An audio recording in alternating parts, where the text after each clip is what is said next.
Oh, yeah. Thursday at 3 p.m., Lake Orion Cares podcast coming at you. I'm going to stop saying which week it is because I can't remember anymore. We're all at home trying to keep our minds about us, yeah? Got a little bit of jazz running for you from the Internet Archive.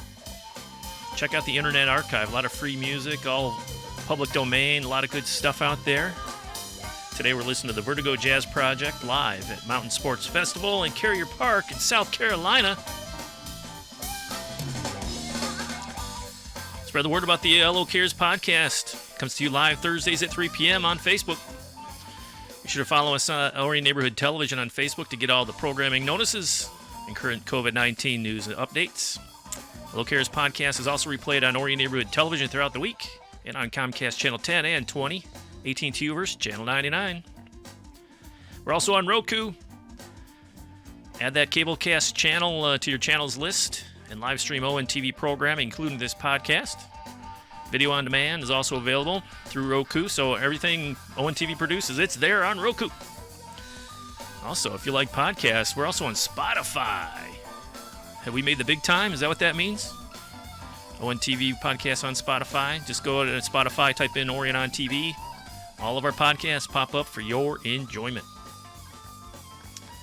All right, well, we got a full show for you today again. We're going to have Birgit McQuiston from Blessings in a Backpack with us to share how this wonderful program got up and running in the Lake Orion area and how it's coping under the COVID-19 stresses that we're all under. We also have Roger Smith, LOHS video production instructor and teacher and video guru guy, who oversees the DBC Dragon Broadcasting Program, which is now in its 50th year.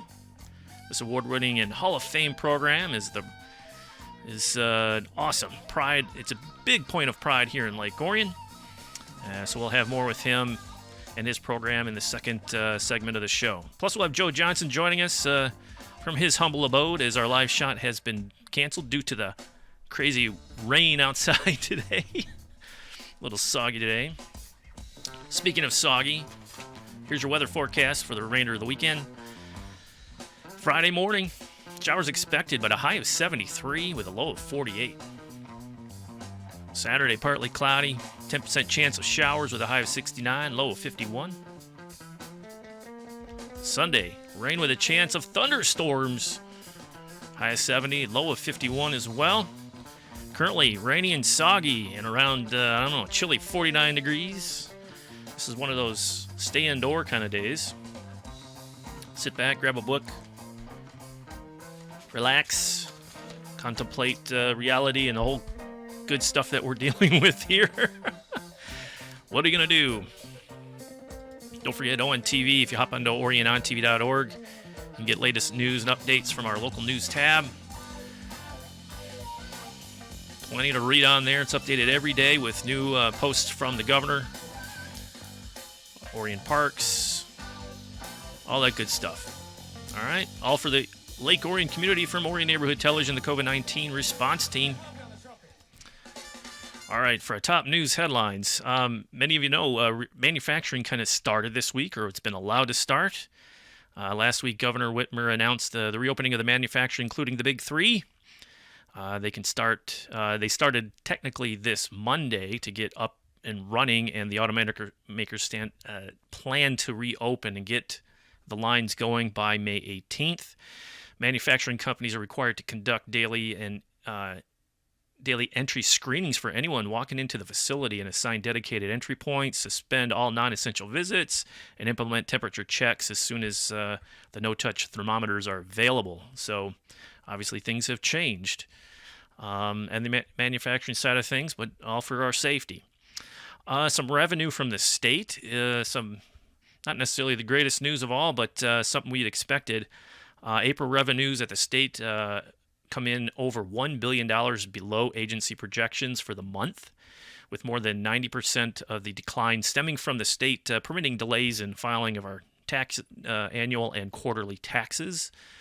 The state Senate Fiscal Agency is monitoring revenue report and said that the Combined General Fund and School Aid Fund earmarked revenues totaled $1.5 billion in April.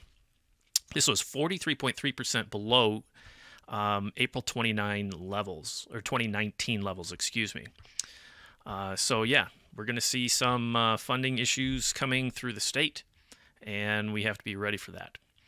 Not the most pleasant news, but hey, it's something we should be aware of. From the school side of things, Power School registration for returning students is almost online. LOCS usually sends out a SNAP codes to families for returning students registration for July, for high school students, in August for middle school students and elementary students. For the 2020-2021 school year, the LOCS is starting the registration process a little earlier, where you can get those codes May 18th through June 12th. All returning LOCS families will be receiving a communication from the building principals the week of May 18th, with SNAP codes going out soon after, to register your student for the 2020-21 school year. If you don't receive your Power School registration letter with your personal SNAP code, please email the building secretary or building principal for support. They're there for you. Working hard still, getting ready for next school year. And let's see what else. Bond construction at the LOCS continues. The bond planning meetings have continued remotely during the school building closures. The design teams for the Stadium Drive and Paint Creek projects continue to discuss the plans and tweak designs. Updates on those meetings and all of the bond information is available at locsbond.org. With the construction ban lifted, LCS construction manager Frank Rewald and Sons was back on site immediately on Thursday, May 7th, progressing with the projects at Carpenter Elementary and Orion Oaks Elementary. Both of those projects were started prior to the construction shutdown. And finally, I'd like to say, hey, local restaurants are still offering curbside pickup and delivery services. Takeout Tuesdays has now become a thing here in Lake Orion. Call up your favorite eatery and support them with your stomachs.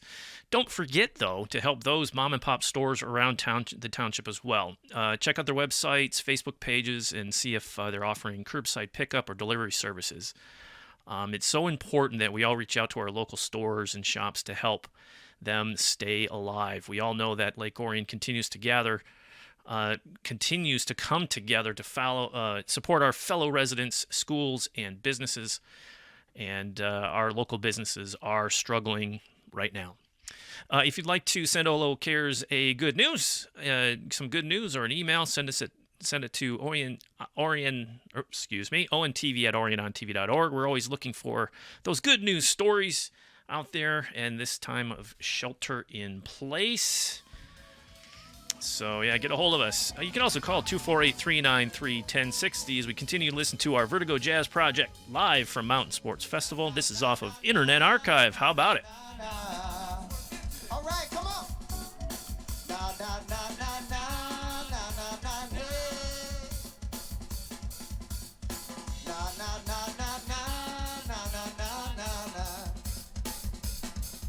All right, moving on to the second segment of the show where we have our expert interview, a guest from around town coming into the podcast. And over the last several weeks, we've had a variety of interesting discussions with people from the library, from the township, the school district officials about learning and all that great stuff. But today we have another special guest into the Lake Orion Cares podcast. As many of you know, during this COVID-19 crisis, food has been an issue around town with a lot of families in general, but specifically children. So when school is out, many of you don't realize that some of the kids who are lower income or struggling, on the family side, don't have meals that they bring to school, but sometimes school brings the meals to the students. So today we are with Birgit McQuiston from Blessings in a Backpack to describe and share all the great things that organization does and in our community and how it benefits those in need and just in general. So Birgit, welcome to the LO Cares podcast. Thank you for taking the time to sit in with us today. Hi, Ian. Thank you so much for inviting me and having me today. I'm excited to talk about Blessings in a Backpack in Lake Orion. Fantastic. Now, you and I we've been working together, crossing paths for multiple years here in Lake Orion, as you're a member of the school board here in Lake Orion, and of course myself with Orion Neighborhood Television, and but we all do different things around town. So you are not just a part of the school board, but you're an integral part of the Blessings in the Backpack. Give us an overview of what that fantastic program does for the children in our community. Oh, thank you for that. Blessings in a Backpack has been a part of our community. It's been in the making since 2012. A small group of people came together with the intent of helping the kids who were at risk for food insecurity. It started with the vision that Diane Danaskis and Jennifer Gothals, both principals. Diane Danaskis has since retired. She was principal of Pine Tree Elementary, and Jennifer is still in the district as a principal, currently at Weber Elementary. They saw the need with their students and wanted to do something about it. They learned about the Blessings in a Backpack program, and they started bringing people into the circle to try and get a movement going for it. I started in at that level with them and watched this group come together. We needed to start with financing. You can't feed people if you don't have money to do it with. Of course. And Blessings in a Backpack doesn't allow people to start something that they can't fulfill. So we had a mission at first to get the message out that there was a need in Lake Orion. And I can tell you that was a very interesting process. I know in my own family, when I talked about it, my kids were a lot younger at the time, and they were stunned at this prospect that, what do you mean there's hungry kids in Lake Orion? And that was staggering. In fact, one of those first Christmases, my son had us take half the money that we would normally spend for him on presents and put it to use for Blessings in a Backpack because it bothered him so much that there were hungry kids. And that's the kind of feeling that went on and resonated within our community. It was not okay that we have hungry kids. So our program was very welcomed and has been ever since very supported by our community. We're very fortunate in that realm. So we came together in 12. We started our first, we embarked small. We started with 2 school buildings. They happened to be on Blanche Sims Elementary and Pine Tree Elementary at the time, to get ourselves going, to see what process do we need, what does this entail, and that was the finances we could have, and then we've grown ever since. The mission of Blessings in a Backpack, which is a national program that you referred to, is to mobilize communities, individuals, and resources to provide food on the weekends for elementary school children across America who would otherwise go hungry. And we took that on very seriously. So much so that once we got all of our elementary buildings on board, we were wanting to continue and embrace the whole district, because just because kids move on to middle school doesn't mean they're not still hungry.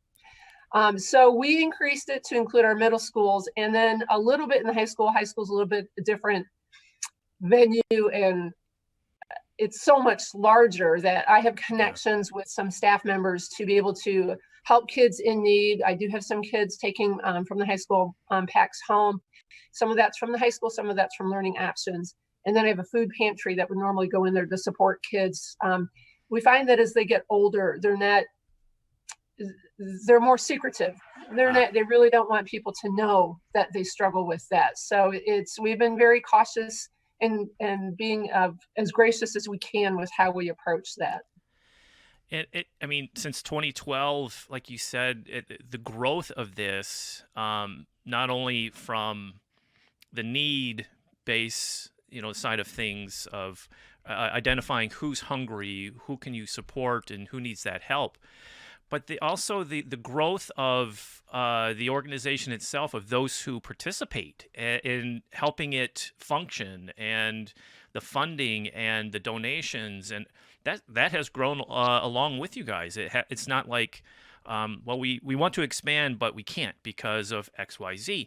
It seems like everything has kind of moved along. The community has embraced this program and has kind of nurtured it along with those who are behind the scenes. Would you say that's accurate? That is completely accurate. In fact, we would not be able to exist without the support of our community. And in so many ways, as you just said, not only do they support us financially, and that looks like many different things. We have our largest fundraiser, as you know, is our trivia night that is now in January. We held our first trivia night in October of 2013. November. It was November. We decided after that, and it went well, but we decided to move it to January's. And ever since, we've been having them then. And those are extremely successful. We sell out. It's a lot of fun. And we're very fortunate in that realm. We earn other grants from other sources along the way. The schools, sometimes the kids in buildings will have a penny wars. We've had that kind of level of participation, but we've been very fortunate to be able to continue the program. But also we've evolved in many different ways of involving the community and volunteerism. And I can't say enough for the readiness of our community to step up and help in any way. If we put a need out, we always get a response, and we're very fortunate in that area. It's just like any organization. You start with an idea, you have that germ, you plant that seed, you get it going, and you nurture it, and it grows into something amazing. And to see that program grow and the participation from those in the community, from the business side. I know we've had cameras over at the Cirque building when you guys are packing organizing. And to be honest, we were like, oh, it's a great program. We've heard about it. We've helped promote it. But once you walk into that room and you see the resources that are there, you're like, wow, this is impressive. And the good thing is it's going out. The content comes in, it goes out to those who need it the most. And there's no middleman. It's just the community coming together and getting those resources out to those who need it. And the one thing that we've been discussing with all of our guests is how the organization has been impacted by what we're dealing with right now, the COVID-19 situation. So all of us have modified the way we are doing things. Can you explain or describe how this COVID-19 situation has impacted Blessings, and how are you managing at this time? Yeah, so it's been very interesting for us. Everyone, I will say, I work with a magnificent team of people. There's 8 of us on the steering committee right now, and we were all very concerned initially about the kids and the food. And as you know, school ended on March 12th. They opened on Monday, March 16th for a brief period of time to allow students to come in and get some things, and staff as well, because it was such an abrupt ending. There was no continuity, no closure of anything. Yeah, it was just like kind of drop the hammer. Yeah, the ultimate, snow day, only it was like permanent. So they came in, but not everybody came in to the building that Monday to get things. And we had delivered at that point we had been getting about a month's worth of supplies. I'll call it supplies, the packs to buildings. We'd had a delivery anticipating that spring break was yet coming. So I think there were about two weeks worth. I've kind of lost track of time and what exactly was the status of, but we did have some packs in the building. So the students that receive Blessings, which by the way, you opt into, about 1,500 of our 7,500 students qualify. Of those 1,500, we have about 325 every week that get packs. Okay. So if they were coming in on Monday, if it wasn't handed out Thursday, it certainly didn't go home Friday because there was no school. So they had the opportunity to come in on Monday. Now I can tell you, I know that not all those kids came in. And we have since, the principals of those buildings have been able to get those cases back to Cirque. Okay. That's where our home base is. The school district has always been extremely supportive of us. And kudos to Mary Angelopoulos, who caught the vision and understood what all this meant to the district and that the students benefit. And I don't know how you would do, Ian, but if I were to go to school hungry, I would not do well. I don't do well at home if I'm hungry. So exactly. I was just thinking the same thing. A full belly is a full mind. It gets you awake and alert, and you're ready to go. You're not distracted by something that you have no control over, Exactly. So we've been blessed to be able to have space at Cirque to store and pack and do what we need to do. So those came back there. And what ended up happening was, we offered our remaining inventory to the food service at Lake Orion. So I don't know if everybody that would watch this would understand what the school district did in response to this, as many school districts have. They implemented a food program that provided breakfast and lunch for a week at a time. Actually, it's they do it on 2 delivery days, but it encompasses a week. So kids, which was amazing to us because we were worried still about the weekends, because in my mind, I thought maybe the schools were going to cover Monday through Friday, but they covered the weekends. So that was extraordinary to us. Yes. So we offered our packs to them because there they were. And I guarantee you, when I went to our committee, no one thought it was right to keep food back. We wanted to get that out into community and support our community. That's what we do. Yeah. So we donated our inventory to the food service because we had no way to get it out, distributed. We don't have that information. That's private of which students receive it. So it was ideal to offer that to the school district to help them in what they were doing. And I believe Marla Ernst, who's the director of food service, Lake Orion Community Schools, she was very gracious in accepting that. And I think it helped them a little because they've been working really hard to put that together and keep that program growing and going on a weekly basis. It is an amazing job they are doing and continuing to do it. And I mean, you guys fit together like this on the mission, trying to get food to those who need it. I mean, it's a basic thing that a lot of people don't even think about. It's like, yeah, people go hungry. People need food. Our relationship with Oxford Orion Fish, which we've had for a decade, working with them to stock the shelves. It's a thing here in North Oakland County. You can say, well, there's some wealth in the area and, food shouldn't be an issue, but it is. I mean, everybody has their own stresses, and a food stress is the most upsetting, I find, because we do have a lot of waste in society of food and throwing it away. But Forgotten Harvest has also joined in. So you had this little triumvirate of groups together, working together to help make sure everybody has a full belly. And here's a question for you. So if I believe I have your website here, which is fantastic, by the way. Let me try to pull that up real quick. One guy producer here with a mouse that gets away from him at times. So there's your website. Blessings in a Backpack. What is that? LakeOrion.org. So Yes. Full of information. So if people were interested in or they have a food emergency as far as getting a hold of you, is this the best way to do it? Hop on over to your website or go through the schools? How would one sign up for your program? So if they wanted to sign up for a program, that's all done through the schools. Okay. So if somebody's a child and they want them to participate in Blessings in a Backpack, they would go to their building administrator and sign up that way. Everything is done. The vetting is done through our food service, essentially, because that's the free and reduced qualified students. And I will go out and say that clearly if 1,500 qualified, not everybody said, you know what, we need that. But some are saying, yeah, we need that. And so we want to help the people that want to be helped in that realm. And so that would be the best way for them to get help. Right now, I want to allude on that a little bit, though, Ian. You and I connected with this because we're both on the Orion COVID-19 response team. Yes. Which is a magnificent team of people have come together and doing remarkable things in Lake Orion to help in this time of crisis, being outstanding Lake Orion that Lake Orion always seems to be.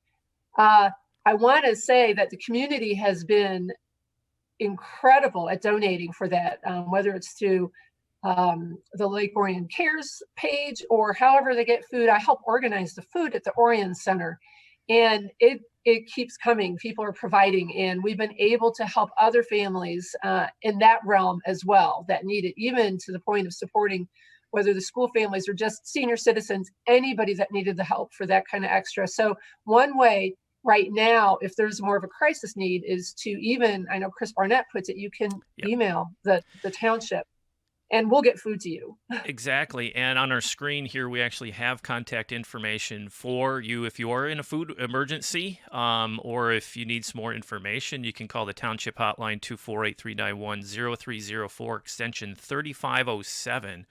Or email help@oriontownship.org.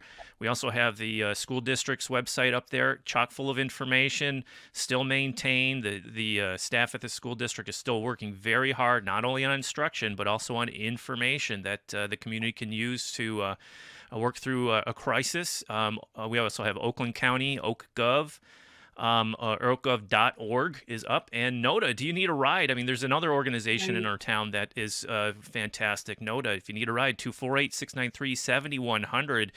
They'll take you to the pick up groceries for you. They will help you with your medical.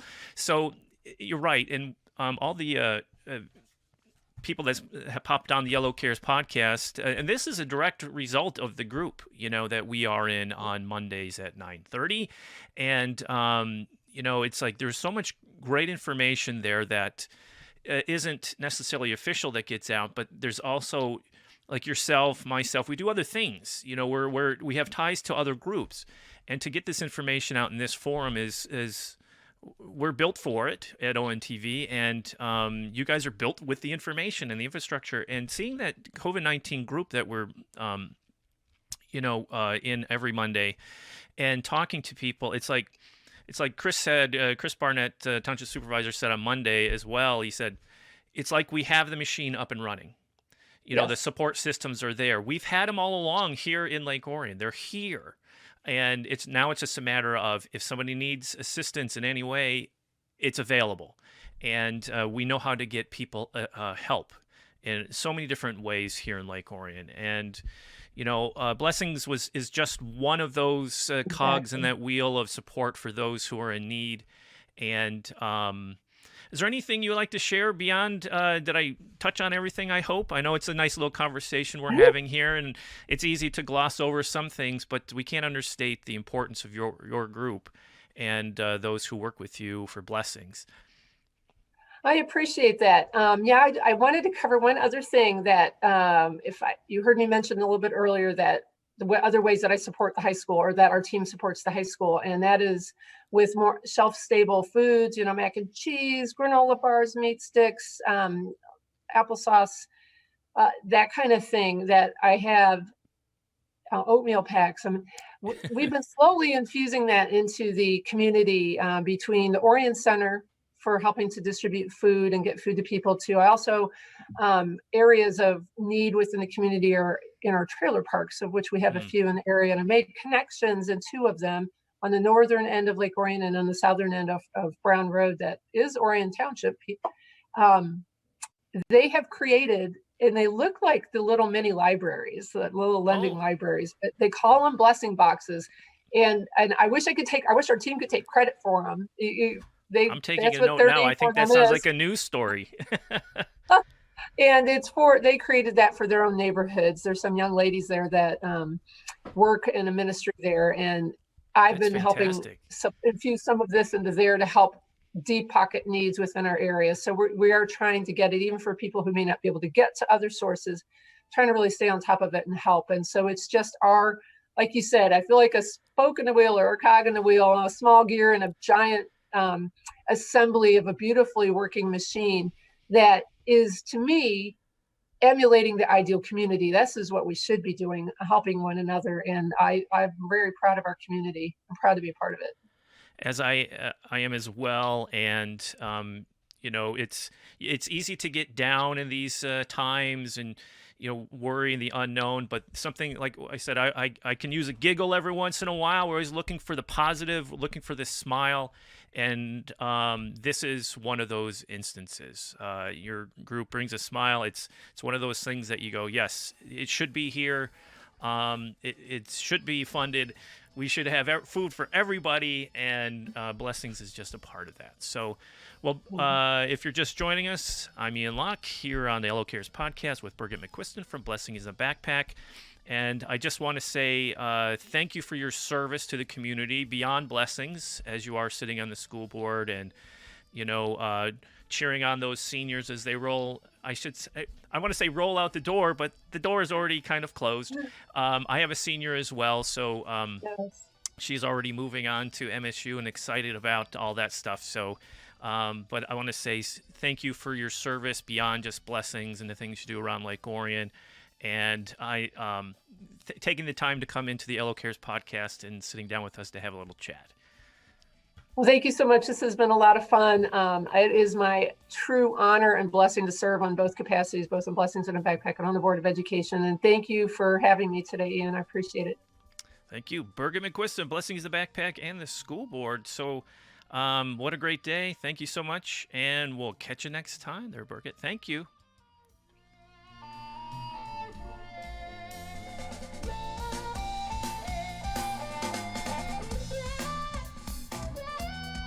All right. LO Cares podcast Thursday at 3. Is it Thursday already? Can't believe it. And we want to thank Birgit McQuiston for coming in, talking about blessings in a backpack. What a fantastic organization that is. And I got to give kudos to Birgit. She is all over this township doing so many great things for the community, on the school board. I see her everywhere. And so just individually, I'd like to thank Birgit for all the things she does and all the time she puts into the schools and the Lake Orion community. She's just a real all-star and a good friend of ONTV and the community. So support Blessings in the Backpack when you can. And so hey, we're moving on. Like I said, we had a full show again 2 weeks in a row. Can't believe it. We've got 2 interviews. People are starting to watch the podcast or tuning it in. And also people are saying, I want to be on the podcast, which is great. Not that Roger Smith, the instructor at LOHS Video Production, said such a thing, but he is with us today. Roger, thank you for joining us today. Again, we're here to celebrate something that may have gone under the radar with your program at Lake Orion High School, award-winning, Hall of Fame video production class, WDBC, broadcasting, that great stuff over there. Been going for how long again? This is the 50th year of Dragon Broadcasting. But I will say, you just commented about, people are starting to watch and listen to the podcast. That's all going to change after the next few minutes, just so you know. It's all going downhill. I highly doubt that. I hope that's not accurate. But yeah, it's your program. It's really, I want to say it's a hidden gem. People see it. They see the output you guys put out there, the programs that you make, but they might not realize the background and what it takes to do it and what they're really watching and what's really behind the scenes. Can you share a little bit of the history to start off, and then we'll get into the nuts and bolts of what's really going on? Can you do that? Yeah, sure. So a young man by the name of G. Brett Saunders was a University of Michigan graduate and education, and was looking for an English teaching job. And he could have stayed in Detroit where he grew up, but he had a job offer in Lake Orion, way up north for those folks that lived in Detroit. And so he came out to check it out, and I guess fell in love with the place. Lake Orion is 50 years ago, so it was much smaller than what we are now. But and that started the tale. So he was hired in as a speech and English teacher, and then I pretty early on had the idea of, why don't we start doing some radio stuff and start a broadcast club? And that's how it started. DBC was Dragon Broadcast Club initially in the early 1970s. And then it just worked its way up. It went from being a club to classes within a couple of years. I think by 1972 or 73. Wow. I've been spending some of my time here in quarantine going through old yearbooks. I have boxes of old yearbooks. He was kind enough, first of all, smart enough to save every yearbook from his years teaching at Lake Orion for over 30 years. But then he was kind enough to give them all to me. Kind of felt like it was a little bit of a homework assignment, though, because all of a sudden I wanted to go into those yearbooks and find pictures and just kind of see our history. So I've been posting on our social media, especially a lot lately, just pictures from those old yearbooks and some of our archive footage or whatever. But I think the classes started in 72, 73, and we kind of became the Dragon Broadcast channel. And then he just elevated it and then added TV on top of the radio stuff and started to, there's stories about getting equipment to shoot football games. And then that became kind of the first set of studio equipment too, because football happens once a week. So what are we going to do with that equipment the other 6.5 days of the week? Let's put it in a makeshift studio. And then when cable came to Lake Orion, I believe the mid 80s, 86 maybe, he had the idea to really add to this program and started a class called Television Production Workshop, or TPW. And then that class became the capstone. There were other offerings you could work your way through. a couple other courses, but then TPW became the capstone, started to produce programming for public access. I think it was the 86, 87 school year was the start of a show called Dragon Digest, which we are still producing now in 2020. It's changed. It's taken some different forms, but about 5 years later in the early 90s, when I was a sophomore in high school at LOHS, the building got wired. There was a company called Channel One, which doesn't exist anymore, but Channel One went around to schools and offered to schools to wire them and hang a TV in every classroom and to produce a news show, like a national newscast that would be 10 or 12 minutes long.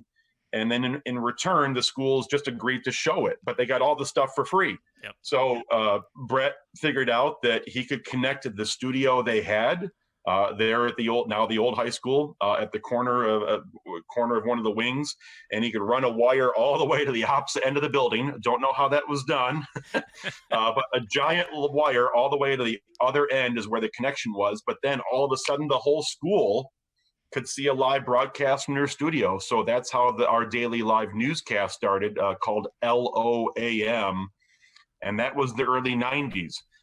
And that's Still now become going. kind of our it's still going, and is our that's our bread and butter. It's our primary focus in that TPW capstone class. And then we produce other things too on top of that with the Dragon Digest podcast and tons of live sports streaming and everything. But yeah, it all started 50 years ago when Brett came to Lake Orion, all the way up north to this vacation land, and started what we now have. It's really amazing going through that history. I know it's just kind of a snapshot.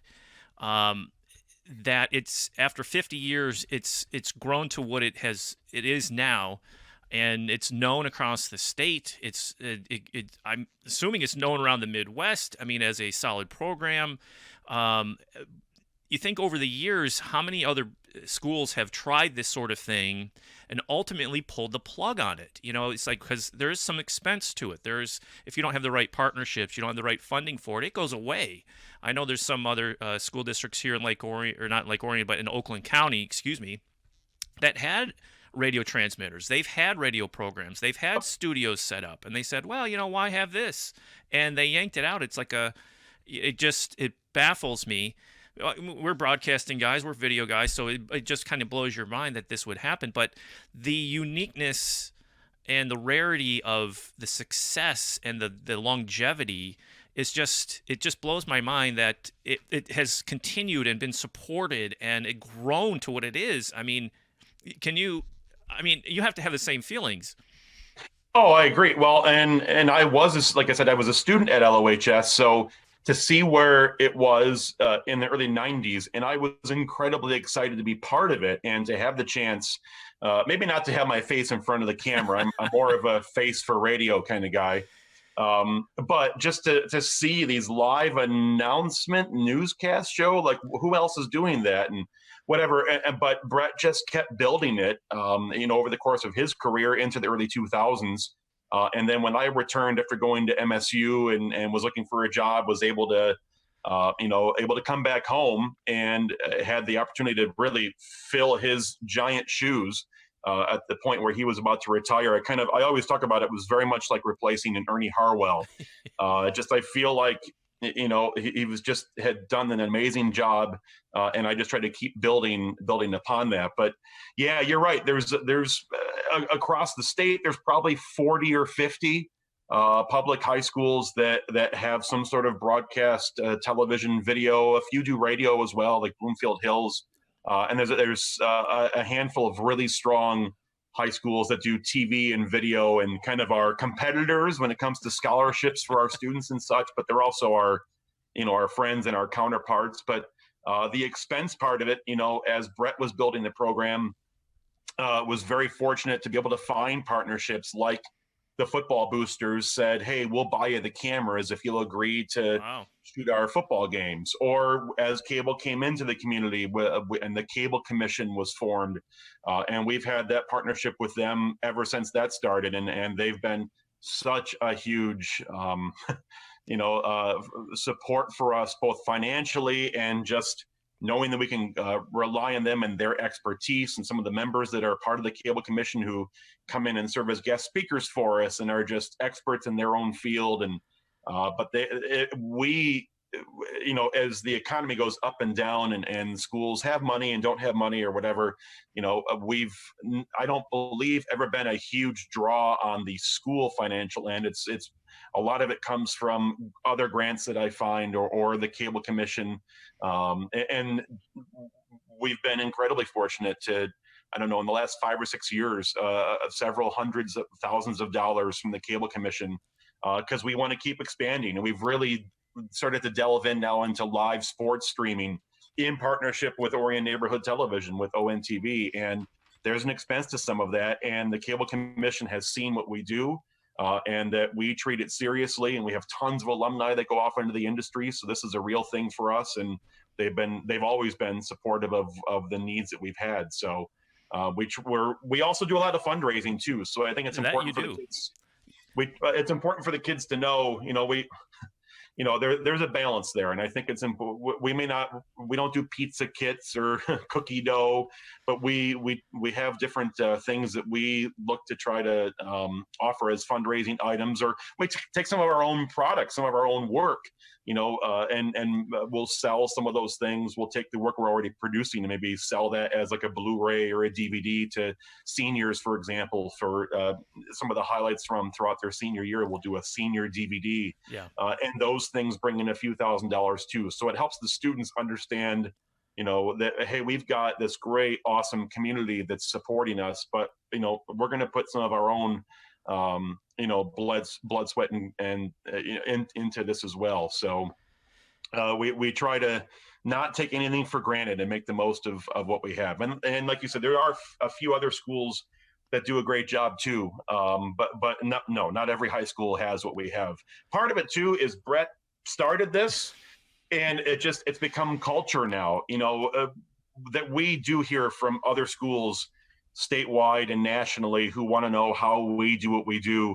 How is it that we can have a live newscast shown, you know, during the school day to students? And it goes back to a lot of it to what Brett started in the early 90s when he said the value of teaching students as viewers and as producers of live television. You know, and people often say, well, have your kids ever done this or that? And like, no, the kids really respect it and understand it's a pretty special thing. And just, it's part of the culture now. Now we are having kids of people who were kids in the program. It's a legacy now. I mean, right? Yeah. It just feeds in on itself. It's and to say, you just hit on something that I work at a school district for about 11 years doing similar things as you. And we heard that all the time. What if the kids go say something? They respect what they have. Kids appreciate, especially when you have a program that is established. They appreciate what you have. And it's fun. They're learning a trade. You know, it's in this age of, you know, different types of trades, different types of careers you can go into, understanding media that is being fed to you by others. All the kids that go through your program, they know how to consume media. They know how it's made. So if you understand how it's created, you understand how to watch it and the messages that are being sent to you. You understand the news that's coming at you, or commercials, or political ads, or you name it. You can understand it. If you can create it, you can understand how it's made. You understand the messages that are being sent. So it's more than just, hey, I'm learning to run a camera. I said, you're learning teamwork. I mean, the you and I know this, but I don't know how we express this to those who are listening and watching at home. But the teamwork and the coordination that you have to have between up to, you know, 10 to 12 people at one time. If one person's not doing their job, the whole thing just kind of collapses in on itself. And the kids learn that, and you can take that out into real life. I mean, your normal life after high school, into college, into your careers. It stays with you. Wouldn't you agree? Oh, absolutely. And it's so you mentioned a couple of things in there. There's the media literacy of it, about learning how to consume media, and that becomes even more critical now in 2020 with all the things that are going on and who's left and who's right. But it's not even about the politics of it. It's just understanding, you know, messages and what might be behind them and the motives and the business aspect, and why are commercials so expensive on the Super Bowl, but why are they so cheap? Whatever. Yeah. But there's, a lot of times we don't, in our core classes, get time to talk about character or leadership or organization. And the core classes are super important. I have a degree in math, so this is not a disservice to them, but in some of those elective courses, like a broadcast or a live production of doing our newscast, you're right. With the technology we have these days, a lot of people could produce things with just a 1 or 2 man or 1 or 2 person crew. Like we're doing right here. Yeah. But at the education level, I want kids to be able to really understand and become experts and get a taste, at least, of all the different facets. So we try to make sure we have lots of people, lots of crew positions, which is, how it is a lot of times in the industry. Think about how many people it would take to put on a game, just a game at LCA or at Ford Field might have 20, 30, 40 camera people, let alone the behind the scenes. So yeah, we'll have maybe 15, 16 people sometimes on a crew to put 2 people in front of the camera. And it's just that, everyone, we're all in this together type of thing. And then on top of that, with the capstone class, the TPW class, their work is actually seen, beyond just the walls of the classroom or a closed circuit within our little area in LOHS. We produce our newscast, and then when we're normally in school, they then go off and sit in their next hour next to audience members who just watched them. And that's a whole experience as well, getting that sort of feedback, understanding that if you are in television or video or broadcast, people are going to know what you look like, but you don't know who they are. And it's creepy. It's that whole living kind of in a glass house. But I've had countless kids tell me they'll be at Meijer or Kroger or, whatever store, and that a parent will walk up to them and a community member will walk up to them and say, "Hey, aren't you on that LOAM, the high school's newscast?" Because it's not even just within the walls of our school. We live stream everything, and have for a few years now. So we get parents and community members, parents of former students that have gone, they haven't had kids in the school for years, but yet they still watch to stay tuned to see what's happening at LOHS. We can track our streaming numbers, and we know that we get probably over 200 live viewers per LOAM newscast. Wow. That aren't even within the walls of LOHS. And Wow.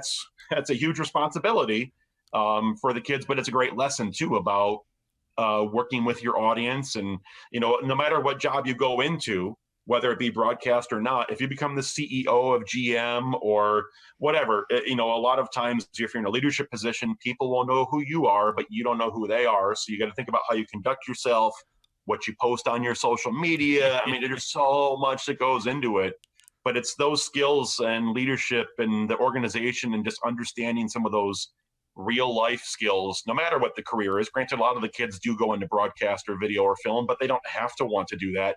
It's not even a requirement to be into the capstone class to have to want to do that. A lot of kids don't.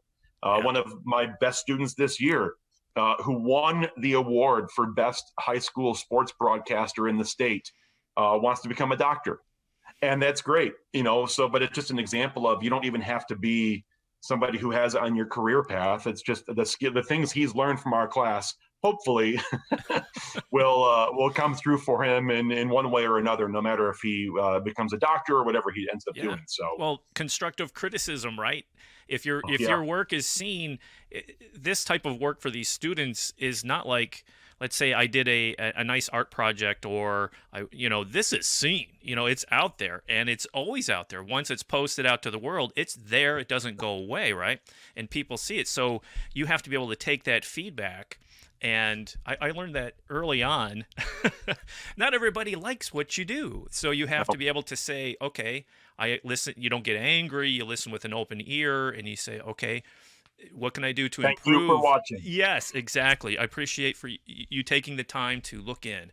And you're also learning, obviously, public speaking and talking and asking questions and thinking as you're interacting with others. It's not just I'm reading questions off a sheet of paper and reading a Sure. script.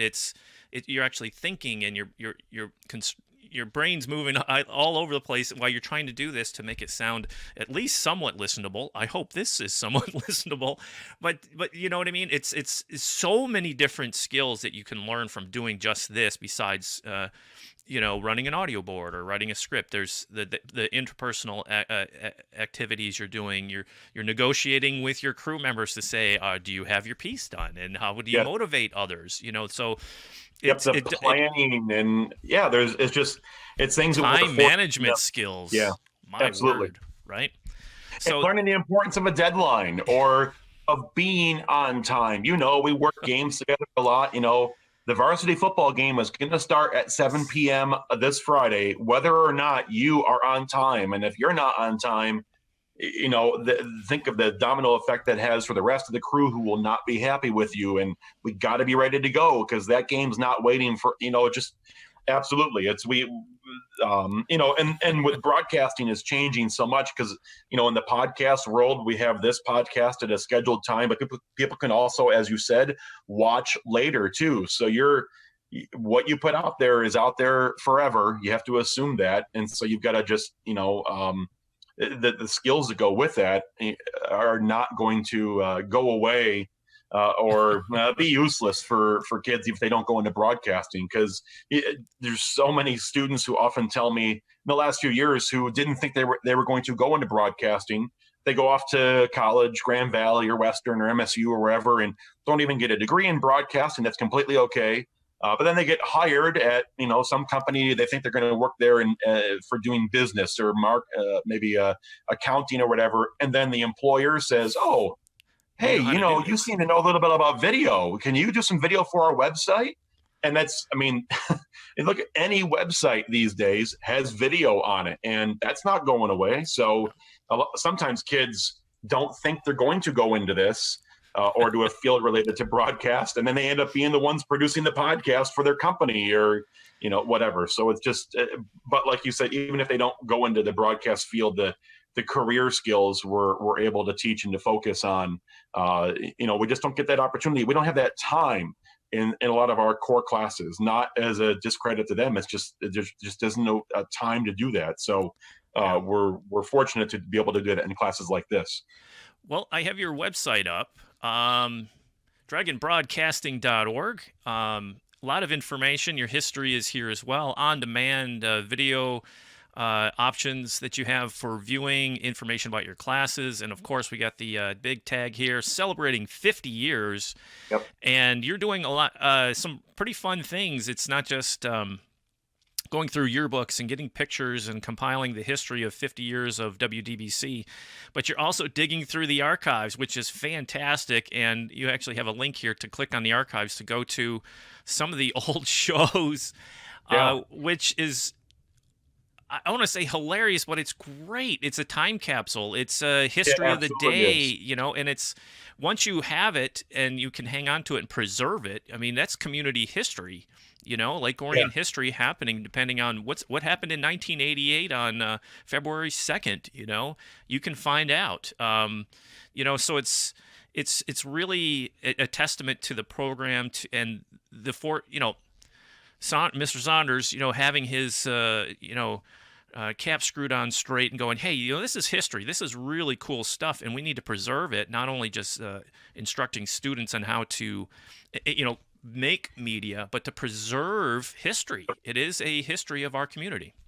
That's when he retired, and he lived in Lake Orion for a long time too. And they a few years ago now moved to the Farmington area. So when he was moving out of his house on Hawkswell in the village of Lake Orion 6, 8, 10 years ago, whatever it was, he handed me boxes, and I mean boxes of all the old tapes, some of which he had left at the school that I knew about, but then a bunch more that he had in his basement at their home here in town. And he said, you know what, we're moving, Roger, you can take all this now. I don't need to take it with me to our new place. We're downsizing. So, but I've been able to, the recordings that I've been able to get to work, because I mean, when you're working with tape that's that old, it can deteriorate easy. Yeah, absolutely. And we've run into that, but we've been able to resurrect and digitize most of the shows that the TPW class and some other classes did too, from 86, 87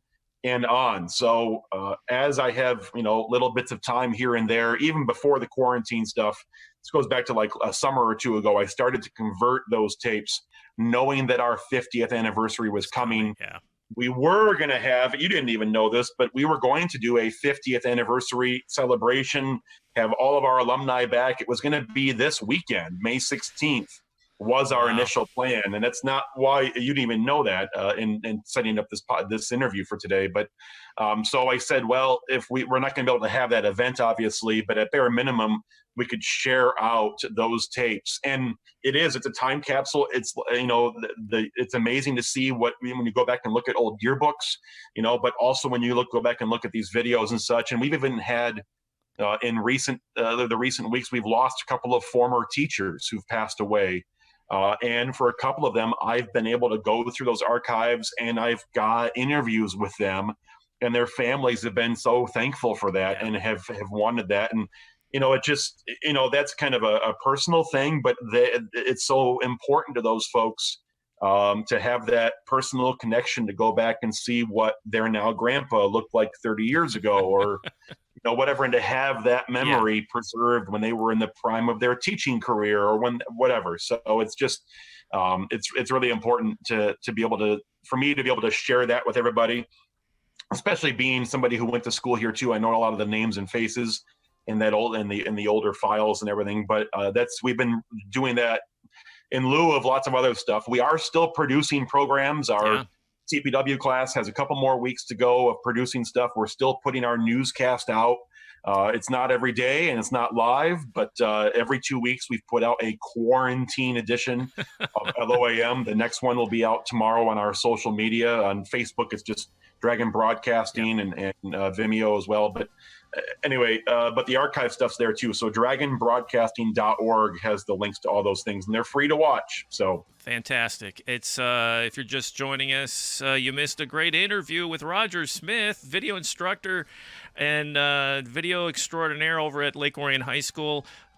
Good friend of ONTV and a good friend of mine. We work together all the time. We have a great partnership together with ONTV, with interns, doing productions, live stuff like this, trying to preserve history here in Lake Orion and get the information out to the community. And I just want to thank you so much for taking a little bit of your time, because you are still in school. You're still instructing, so you carved out 27 minutes with me today to chat about something that is important and people need to know about. A fantastic program at Lake Orion High School celebrating 50 years. Again, thank you so much for all you do, the time that you put in with the kids and the program. And you and I have evenings where we're together going, what's next? Just scheming to get, what else can we show? What can we air? That interaction is so fun. Much right now. Yeah. Anyway, thank you, Ian. Thanks. Thank you, Roger, and the kids at WDBC and the Television Production Workshop. They are fantastic and moving on to great and big things now. It's fantastic. So if you get a chance, head over to dragonbroadcasting.org, take a peek at what they have to offer over there, and see a little bit of history, get a little giggle, look at the different hairstyles they have rolling over there from years ago. It's pretty amazing. So again, that was Roger Smith from Lake Orion High School, fantastic instructor, good friend of mine and ONTV, and took some time on the podcast today. Thank you so much, Roger.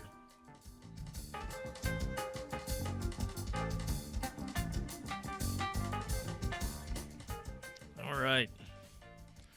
Moving on to the next segment. Who is it? It's part 3. Mr. Johnson is with us again. Joe. How's it going, Ian? Doing okay. Hope you caught those interviews. Another chock full, super duper show today. A lot of information. I don't think you mentioned during the interview that Roger was my intern, high school intern, about 25 years ago, and He was our sports guy at the desk on our newscast. So Roger and I go way back. That I didn't want to embarrass him, you know. If you want to embarrass him, encourage our viewers to go onto YouTube. There's a clip on our ONTV YouTube page of him calling a game against Rochester Adams. It was one of the greatest football games between Lake Orion and Rochester Adams, and you could see a young Roger Smith giving the highlights. It's just awesome. It'll give you goosebumps. I've seen it before. It's pure magic. It's classic. It's everything you would want from community media, and then some. And so what you've been out and busy, man. You've been we're trying to get back to normal. You know, we try to share with the community that ONTV is still around. We're doing our thing. So what have you been up to this week?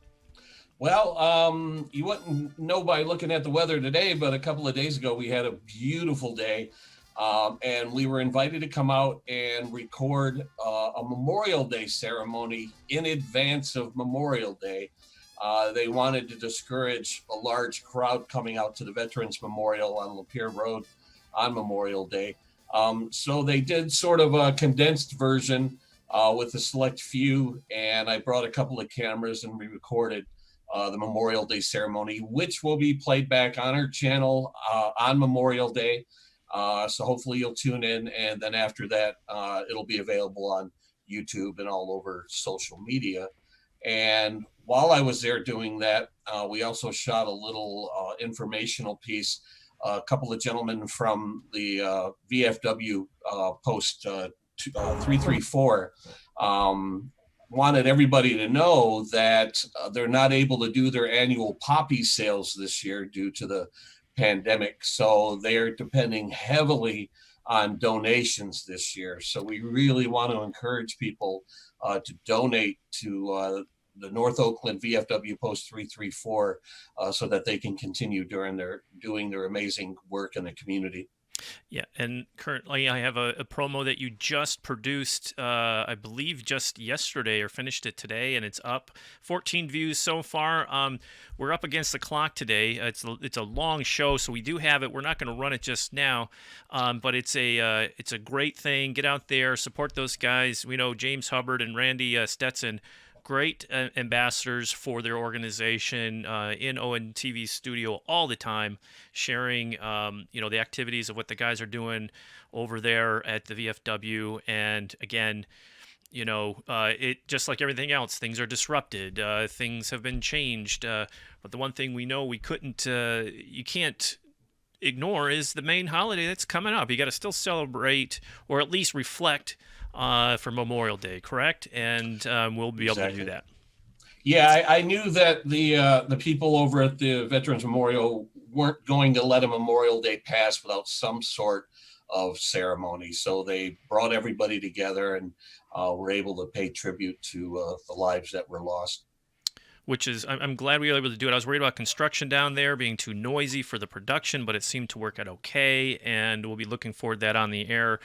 Something that we just got, I don't want to call it breaking news, because we really don't have breaking news, but it's a little element from the DDA, and they have a new campaign going.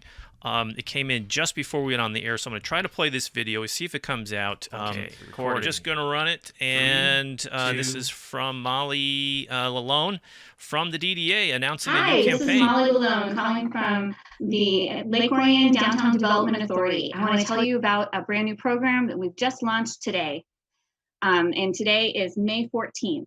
We are expanding our Lake Orion loyalty program to include a crowdfunding campaign for all eligible businesses adversely affected by the COVID-19 pandemic. The funds that we raise with this campaign will be matched by Main Street Oakland County up to $4,000.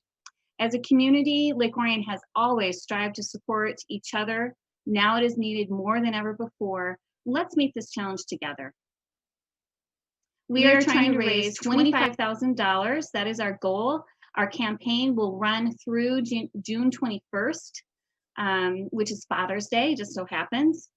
And I have a challenge or a promise that I am making. For every $1,000 that is raised, I'm going to add 1 green stripe to my hair. I'm allowing my inner dragon to show, and I'd love to have an entire head of green hair by the end of this campaign. Please join me in supporting our businesses.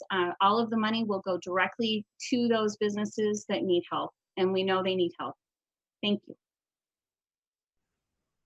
All right, great message by the DDA. Get out there. They have it on Facebook, Downtown LO Facebook page. They also have an event called Lake Orion Loyalty. Support our downtown businesses on Facebook. Get out there. Their goal, again, is $25,000, and they just started. So our local businesses, as you know, Joe, I mean, they're struggling, and we need to give them all the props we can to get them, keep them going. Surprisingly, you and I were talking earlier, there are a few businesses in the community that are actually thriving right now, which shocked me. I just recently went through the drive-through at KFC and was told that their daily business, they said they pull in on average about $2,000 a day, has jumped to $5,000 a day during the COVID-19 crisis. You said you witnessed activity on Mother's Day. It was crazy. So $5,000, that's crazy. But that's good, right? Yeah. On Mother's Day, Bad Brad's, just around the corner up on Baldwin. I was rolling up to Orion Keg and Wine to get some pizza and a salad, right? Yes, we're going to plug our local businesses because we love our local businesses. I was rolling up there with my daughter to go grab dinner. And Bad Brad's, we rolled by like, what is going on? Bad Brad's, every parking space at Bad Brad's was filled. Then they had a snaking train of cars around the building, all the way around CVS, almost all the way onto Baldwin Road, and even over onto Maybe. I mean, it was you couldn't fit another car in there if you tried. So people are hearing that word. They're getting out there, going to the restaurants, but we're also calling attention to our local vendors, our stores, and that sort of thing. Ed's down in town. Go, buy a mask, do something. Get down there. A comic shop down there. What's your favorite comic shop down there? Prime Time, yeah. Prime Time. I mean, it's not just restaurants that are offering curbside pickup. A lot of businesses are allowing you to call in over the phone, make a purchase using your credit card, and then show up and do the exchange on the sidewalk out in front of the business. So try to keep things going as normal as possible and really frequent our local businesses, keep them going. Absolutely. Well, with that, we're going to wrap this one up. Thank you, Joe, for sitting in again and giving us that great information. And Joe might be out and about. We'll be working with the DDA on a project here to try to help promote our businesses. He'll be out and about down in the village, hopefully tomorrow, weather permitting. So if you see him, say hi. And we're going to be moving on to wrap up this podcast. But like we said, ONTV is there. Tune into Comcast Channel 10, 22, and 20 for all of your information. And if you're in a food emergency, don't forget, you can donate to Orion or Love Inc. and Orion Strong /COVID. You see the website there. It's Love Inc. of what is that? Love Inc. of NOC.org /Orion COVID.